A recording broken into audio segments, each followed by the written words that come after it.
So we've started a new sermon series on the 5 marks of mission.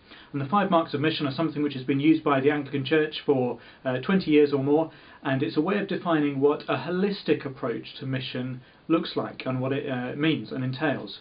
So here's a quick overview of the 5 marks and how they fit together. So the first mark is to do with proclaiming the good news about King Jesus, or we might say tell for short. So Jesus has told us to go to all nations, telling people about him. We announce the good news. Some people will respond with repentance and faith. Fantastic. And when they do, then we're to teach, baptize and nurture new believers, or train them for short. And that's the ongoing process of discipleship. So in many parts of the world, people are becoming Christians by the bucketful. But what's needed is this ongoing discipleship to help train the new Christians, many of whom don't even have access to their own Bible.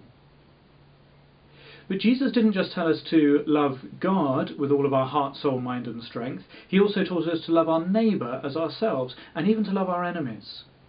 And so the third mark of mission is to respond to human need by loving service, or tend for short.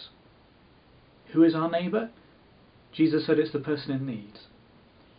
And so whether it's fostering or caring for those with dementia, or offering to host refugees, or looking after those with mental health struggles, the list is obviously endless. We're to tend, to care for those in need. Or the more we do that, the more we realise that we need to transform the unjust structures of society and challenge violence of every kind and pursue peace and reconciliation.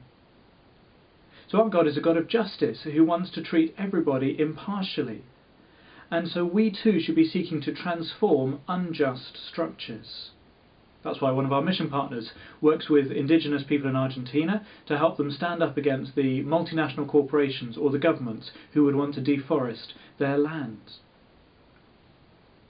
But then God didn't just tell us to love God and to love neighbour. The very first command in the Bible was actually to care for all of creation, to be good stewards of creation.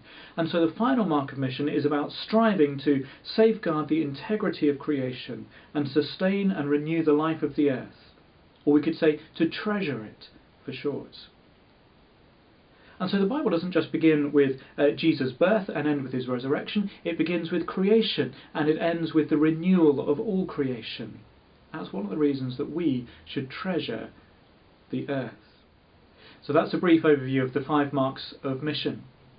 And the thing is that if one of those is missing, then our whole approach to mission becomes imbalanced. So for example, if we only focus on the first 2, then we'll rightly be accused of only being interested in people's souls. But of course Jesus came to save and to renew not just people's souls, but all of creation. He's interested in body and mind as well as spirit. God made us physical beings. On the other hand, if we only tend and transform and treasure, then we'll rightly be accused of not presenting people with the life-transforming power of Jesus to change individual lives. And so all these 5 marks of mission are needed for a holistic approach to mission. And I'd love us as a church to get better at all 5 of these marks of mission. And so that's why we're looking at these over these coming 5 weeks. And alongside the sermons on them, we're going to be profiling some of our different mission partners. And again, I'd love us to deepen our actual partnership with our mission partners, both locally and around the world. If we only give money, that's transaction. That's not partnership. And so I think we've got loads to be learning from our mission partners locally and around the world, and that takes genuine relationship to be able to do that learning. That's what partnership is. So I'm delighted that we've got a team going out to Uganda in a few weeks' time for a couple of weeks. That's really going to deepen our relationship with them, and that will help us to learn from them as well as to give to them. So 5 marks of mission, deepening our relationships with our mission partners, that's our agenda for the next 5 weeks.